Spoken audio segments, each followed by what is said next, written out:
आज भी डी खान में जो है लेविस के 4 एहलकारों को जो है और एक ड्राइवर को शहीद किया गया। उनको रिमोट कंट्रोल बम से उड़ाया गया, पहले उन पर फायरिंग की गई। रोज रोज पाकिस्तान अपने जवानों की लाशें जो है वो उठा रहा है और शहादतें पेश कर रहा है। पिछले 1-1.5 साल के अगर नंबर्स देखें तो 1500 के करीब जवान और अफसरान शहीद हो चुके हैं। ये तो चलता रहेगा। पाकिस्तान लिबरेशन आर्मी के हाइडआउट्स जो है वो अफगानिस्तान में भी as a sponsor of this proxy war और स्टेट स्पॉन्सर टेररिज्म का, और उसको क्लाइंट्स की सूरत में अफगानिस्तान की अबूरी हुकूमत, और पाकिस्तान में उनको क्लाइंट की सूरत में टीटीपी, बीएलए, बीएलएफ, मजीद ब्रिगेड, इस तरह के लोग अवेलेबल हो गए जो उनके क्लाइंट के तौर पर इस प्रॉक्सी वॉर का हिस्सा बने हुए हैं। के साथ सिपेक रुका हुआ है, सारा चाइनीज एक्टिविटी हॉल्ट पे आ गई। वो कह रहे हैं हमारी सिक्योरिटी का मसला हल करें। चाइना ने सजेस्ट किया था, ये मैंने पहले भी कहा कि हम हेल्प करते हैं, विल डू अ जॉइंट। हम नहीं माने। जिस तरीके से अमेरिका अपने इत्तेहादियों के साथ खड़ा होता है, अब वक्त है कि चाइना को भी अपने इत्तेहादियों के साथ इसी तरीके से मुकम्मल अंदाज में फाइनेंशियली। नमस्कार दोस्तों, स्वागत है आपका रियल भारत टीवी में। दोस्तों, आज की लेटेस्ट खबर के बारे में बात करते हैं।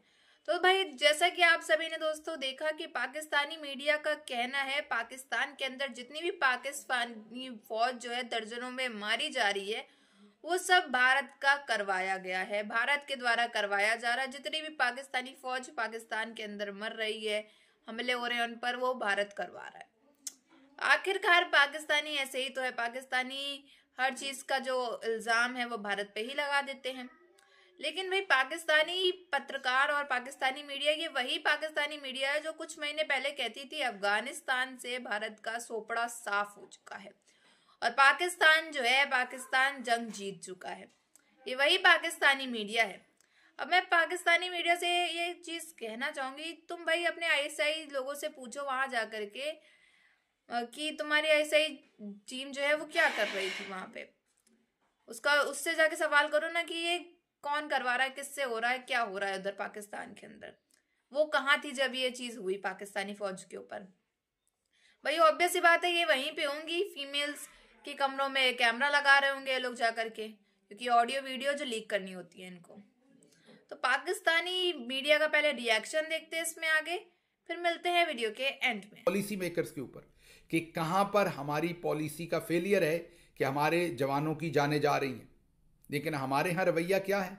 हमारे यहाँ अगर आप सवाल उठाएं तो आपको गद्दार और बागी कहा जाएगा कि आप फौज मुखालिफ बयानियां बनाते हैं। पूरी दुनिया में जो नॉर्मल है वो हमारे यहाँ किया जाए तो उसे अब नॉर्मल कहा जाता है। तो हम क्या करते हैं, एक तरफ जब माओं के आंसू रवा होते हैं उनकी आंखों से और शहीदों को दफनाया जा रहा होता है तो हमारी स्टेटमेंट्स होती हैं।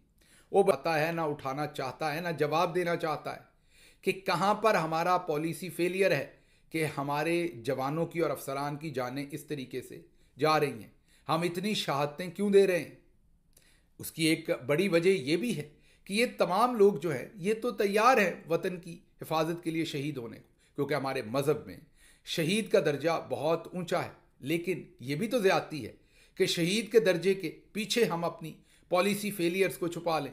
फिक्स नहीं करेंगे, ये जाने उठाना हमारा किस तरीके से बंद होगा। आज़ाद बलूचिस्तान का ख्वाब दिया, वहाँ के मिनरल्स की वजह से ईरान का भी खा जाओ, पाकिस्तान का भी खा जाओ, आज़ाद बलूचिस्तान बना लो। उसको सपोर्ट उस वक्त किया इमरान नियाजी ने 2020 में कि अगर मुझ पर ये काम होता है या मेरे से इस तरह इख्तिदार छीना जाता तो मैं फौज पे भी बंदूक उठा लेता। ये ऑन रिकॉर्ड बयान है, ठीक है, मैं आपको देता हूँ। ये रहा उसका वो तारीखी तनाजुर में बयान जो उसने उस वक्त 2020 में दिया। यहाँ प्रोसेसिंग प्लांट लगाओ, 5 करोड़ नौकरियां बिल्ट होंगी यहाँ से। हमारे लोग इससे मुस्तफीद होंगे प्लांट से और दौरे जदीदियत के हमांग होंगे। जिसको भी आना है या पार्टनरशिप पे और प्लांट तुम लगाओ, प्रोडक्ट हमारा है और इसको मिलके करते हैं। आप कर्जे तो छोड़ो, पूरी दुनिया को 2 साल बाद कर्जा दोगे और 26 नवंबर 2026 का जो मेरा माइलस्टोन है वो मैं चेस करूंगा। मैं क्यों हिमायत करता हूं उनकी? भाई मेरी चीज जब अमल में आई, एक शख्स लेके आया, मैं उसकी हिमायत ना करूं तो मुझसे बड़ा मुनाफिक कौन होगा? बलूचिस्तान की आप जानते हैं कि किस तरह से वहाँ पर टैक्स चल रहे हैं, बीएलए के टैक्स चल रहे हैं, साथ साथ सिक्योरिटी फोर्सेस के लोगों की भी जाने जा रही हैं और बीएलए के लोगों की भी जाने जा रही हैं। दोनों तरफ हमारे ही कंट्री के ही लोग हैं, दोनों तरफ हमारे ही लोग हैं, पाकिस्तानी ही हैं। और बहुत हद तक ये भी कहा जाता है कि बलूचिस्तान के लोग जो हैं वो पाकिस्तान की स्टेट से नाराज हैं।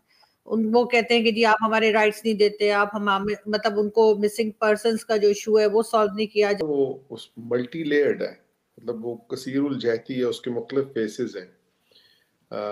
क्योंकि आप बलूचिस्तान के स्ट्रक्चर को समझें कि बलूचिस्तान है जौन सा वो जिस सूरत हाल में पाकिस्तान का सूबा है, इस सूरत हाल में हिस्टोरिकली वो रहा नहीं है। उसके एक स्टेट ऑफ कलात थी, उसमें से कुछ हिस्सा ग्वादर मकरान का वो ओमान के पास होता था, वो कुछ सेमी ऑटोनोमस थी, कुछ हिस्सा ब्रिटिश, उसमें सिंधी और मुहाजिर कम्युनिटी भी काफ़ी थी। तो हिस्टोरिकली तो अब ये कज़िया है जो हमारा बलूचिस्तान का वो ऑलमोस्ट पाकिस्तान बनने के बाद से शुरू हुआ है। लेकिन if you boil it down to everything, तो और जब आप देखें कि जब वो हाई पे गया और जब वो कंटेन हुआ, अगर उसको आप स्टडी करें तो वो कंटेन उसी वक्त हुआ है जब लोगों की बात सुनी गई है, उनको इन्वॉल्व किया। इट्स नॉट कम्प्लीटली गॉन, लेकिन कमज़ोर हो गया काफ़ी हद तक। तो कबायली शनाख्त है जो सी वो कम है। खुद जो बलोच इटसेल्फ है, वो तकरीबन 40 से 45% के दरमियान है, क्योंकि पश्तून आबादी है, ब्रावी हैं, मकरानी हैं, फिर जिनको सेटलर्स कहते हैं, उर्दू पंजाबी स्पीकिंग सारे लोग हैं। तो जाहिर है अगर हम इसको भी देखी पकाई सूरत हाल ऐसी रखी है पाकिस्तान ने, पाकिस्तानी हुकूमतों ने, पाकिस्तान की स्टेट ने, जिसने मौका दिया है कि अगर उस पकी पकाई शोरश को कोई थोड़ी सी भी हल्की सी भी आग लगा दे तो वो भड़क उठेगी। हमने महरूमियां दूर नहीं की हैं।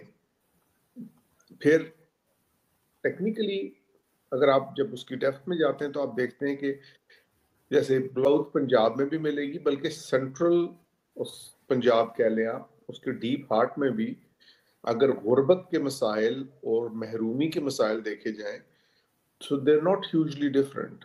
आप इस तरफ केपी में चले जाएंगे तो उसमें भी इसी तरह के मसाइल मिलेंगे। अब बलूचिस्तान में चूंकि एक वो सब नेशनलिटी का एक तनाजुर बन गया, तो उसके अंदर, उस तनाजुर के अंदर लोगों के अंदर वो बलूचिस्तान, वैसे ये मसला बाकी सूबों में भी है लेकिन बलूचिस्तान में ज़्यादा एक्यूट है, वो सलाहियत और कैपेबिलिटी और कैपेसिटी नहीं थी कि वो अपनी चीज़ों को खुद संभाल सके, कर सके। उसके बाद एक इंटरनेशनल फैक्टर आ गया, फिर वहाँ पे मादनियात हैं तो वो पैसे का फैक्टर आ गया, उसकी जितनी बुरी तरह से पाकिस्तानी स्टेट ने हैंडलिंग की है। लेकिन पाकिस्तानी स्टेट की हैंडलिंग भी तो बुरी होनी है ना, क्योंकि problem with Pakistani state is कि ओवरऑल पाकिस्तान का है, यानी वो मतलब लोग, आपकी आवाम है जो उनसी, उसको अगर आप सस्ती रोटी खिला दें तो उनके नज़दीक यही हर मसले का हल है। तो दोस्तों, जैसा कि आप सभी ने देखा कि पाकिस्तानी फौज पाकिस्तान के अंदर अपने आप को सुरक्षित महसूस नहीं कर पा रही है, तो ये पाकिस्तानी अवाम को क्या सुरक्षित महसूस करा पाएगी जब पाकिस्तानी फौज अपने आप को ही खुद सुरक्षित महसूस नहीं कर पा रही है। दरअसल पाकिस्तानी फौज का कहना है कि जब से पीटीआई या आप कहें इमरान खान के सपोर्टर्स के ऊपर, जो सपोर्टर्स इमरान खान के सपोर्टर्स थे उनके ऊपर इन लोगों ने गोलीबारी की है, गोलियां चलाई है, इसके बाद से पाकिस्तानी फौज जो है अपने आप को सुरक्षित नहीं महसूस कर पा रही है पाकिस्तान के अंदर। और इनका हमेशा से कहना है कि ये जो भी पाकिस्तानी फौज जो दर्जनों में मारे जा रहे हैं, इसके ऊपर जो ये जब प्लानिंग प्लॉटिंग है ये भारत करवा रहा है। उनका साफ तौर पे कहना है कि ये सब भारत करवा रहा है, जबकि बिल्कुल ऐसा नहीं है। ये इनकी खुद की गलतियों की वजह से है कि वो दूसरों से दुश्मनी लेते होंगे इनके कोई दुश्मन जो ये सब करा रहे हैं। लेकिन भाई मेरा ये कहना है कि पाकिस्तान की आवाम और पाकिस्तान की जो फौज है उसके बीच में बहुत बड़ा टकराव बनता दिखाई दे रहा है इस समय, क्योंकि पाकिस्तानी आवाम के ऊपर यह है कि वो इमरान खान के सपोर्ट में जाए। पाकिस्तानी आवाम जब चाहेगी तभी इमरान खान जो है वहां का पीएम बन पाएगा, वरना नहीं बन पाएगा।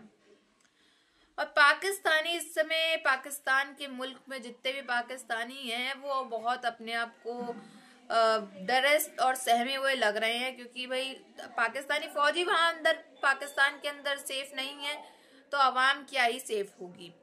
लेकिन भाई पाकिस्तानी पत्रकार और पाकिस्तानी जर्नलिस्ट इस विषय के बारे में खुल के पाकिस्तान के बारे में नहीं कह सकते हैं।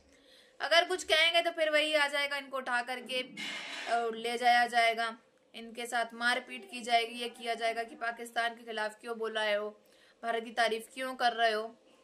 तो भाई ये पाकिस्तानी जितने भी जर्नलिस्ट है वो भाई बड़ा सोच समझ के इस समय बोलते हैं, क्योंकि भाई बाहर के भी अगर पाकिस्तानी होंगे तो आखिरकार उनको पाकिस्तान के अंदर तो जाना ही होगा ना दोस्तों। तो इसलिए जो है ये पाकिस्तान की ज्यादा बुराई नहीं कर सकते। बाकी पढ़े लिखे एजुकेटेड है तो इनको खुद को पता है कि कौन कितने पानी में है। तो दोस्तों इसमें आपकी क्या राय है ये कमेंट बॉक्स में जरूर बताइएगा। अगर आपको हमारी वीडियो अच्छी लगी हो तो like share and comment and subscribe please.